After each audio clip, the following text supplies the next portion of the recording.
On travaille 15 heures par jour, et tous les mois, le prix de la viande baisse un peu plus. Je suis le maire, nom de Dieu. Nous, on est en train de crever à petit feu. What the fuck? Bonjour à tous, aujourd'hui je vous parle de Normandie nue, le dernier film de Philippe Le Guay avec François Cluzet, François-Xavier de Maison ou encore Philippe Rebaud. Alors que le monde agricole est en pleine crise, Balbuzard, agriculteur et maire du Mail-sur-Sarthe, demande aux habitants de sa commune de poser nus devant l'objectif d'un photographe américain pour faire le buzz. On est déjà à poil, on va pas se déshabiller en plus. On verse du lait sur l'autoroute?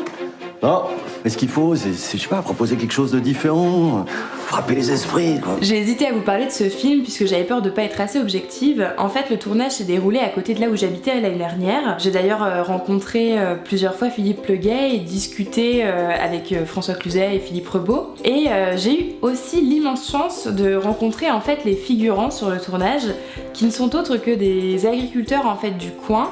Il faut savoir que Philippe Le Guay a choisi de tourner dans la région puisqu'il y passait ses vacances depuis qu'il était tout petit. Et quand il a travaillé sur ce projet, il a décidé de rencontrer les agriculteurs du coin pour comprendre leur histoire et ne pas tomber dans le pathos et rester assez proche de la réalité, même s'il écrivait une comédie. Bonjour. Bonjour. Je suis à vous dans 2 secondes. Give the baby. À la vache. Ce qui est remarquable dans Normandie nue, c'est que le propos est vraiment juste. Philippe Le Guay parle d'une réalité qui a d'ailleurs été déjà abordée en fait dans Petit Paysan l'année dernière, sans pour moi en fait tomber dans le pathos ou dans la caricature. C'est un cinéaste qui a conscience du monde qui l'entoure et qui a envie de le peindre simplement, sans forcément chercher à l'embellir ou à le montrer du doigt. François Cluzet, qui est par ailleurs petit-fils d'agriculteur, ne quitte plus la campagne, et ça lui va bien. Philippe Rebaud, lui, me fait toujours rire. François-Xavier de Maison est toujours là pour faire rire le public.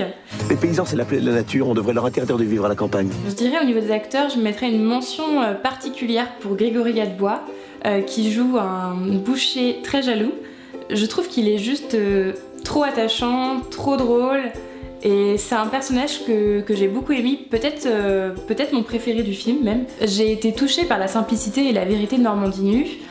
C'est toujours agréable de voir une comédie française avec une vraie mise en scène et qui ne parle pas uniquement de 2 Parisiens qui tombent amoureux. Je ne sais pas si Normandie nue plaira à des gens qui n'ont jamais vécu à la campagne ou qui n'aiment pas les films tournés vers l'humain, qui se placent entre le film d'auteur français et la comédie française. Mais je pense que vous aimerez ce film si vous aimez l'œuvre de Philippe Le Guay.